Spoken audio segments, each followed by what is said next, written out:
I've always been engaged in some kind of art, but my career as a writer is relatively new. I would say it kind of started in 2017. So when I was young, my father introduced me to comic books, and I used to like to read them, and I would draw. And I think, I thought I was going to be a comic book artist until I got really into hip hop, which would have been about 11 years old. And then that kind of was like my thing. Like, I was jumping in battles and did a few small tours, recorded some albums, that kind of thing. But, I guess maybe about 10 years ago, I had given a lot to hip hop and I didn't feel like I got a lot back from it. So I got a little burned out. And I thought, well, what's one of the first things I loved? And it was comic books. It feels like a natural progression because storytelling raps always appealed to me, like Slick Rick was really big on that. And it's because pop songs typically have three verses, it fits with the 3-act structure of stories. So when I was writing raps, I was already thinking about how stories are constructed. And so basically it's just taking what I was already doing in hip hop and expanding it. And it's a little easier because everything doesn't have to rhyme.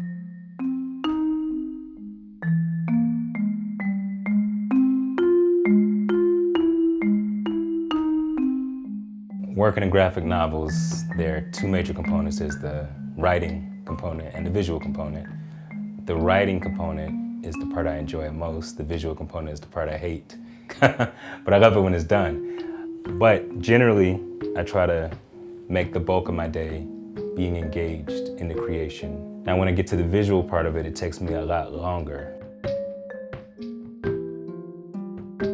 I was commissioned to do A Dream to Dearfield. I had never even heard of the town.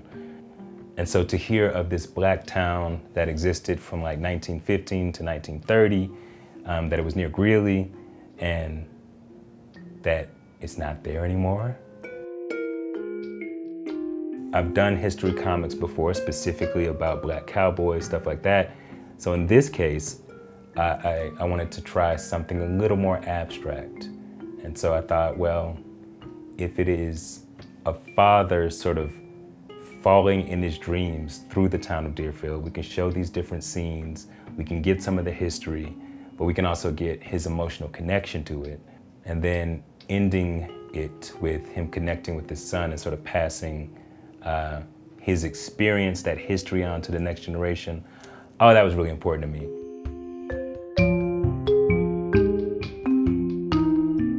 Since so much Black American history is buried, it's easy to feel like we are not connected to anything, that we're just like, each generation, we're just new, like we just popped up somewhere, And so it's very meaningful for a Black father to be able to connect his son to a Black legacy like Dearfield.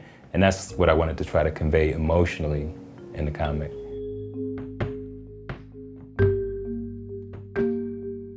Men in general, but Black men especially, are not allowed to have vulnerability, are not allowed to show any open-heartedness. And so when I think of the ways that oppression has tried to rob me of my vulnerability and my openness, I have to decide to be militantly vulnerable, I have to decide that it's worth protecting, it's worth cultivating. And that is the foundation of me being able to create art. I always feel like art is trying to capture some intangible aspect of humanity, right? Like there's some experience, some aspect of personhood that we don't have words for or hasn't been conveyed.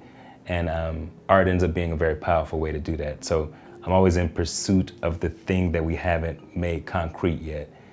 And the way it manifests is that I'm usually talking about the humanity of people who are marginalized or oppressed. For me, so much art has given me new dimensions of freedom in my life by being able to define something that I did not have words for. And when the art named it, whether it was a song or a poem or even a painting, like it gave a vocabulary for that thing, then suddenly I recognize it is tangible and I can deal with it in a better way. And so in many ways, I guess I'm trying to give that gift back to the people who read my stuff.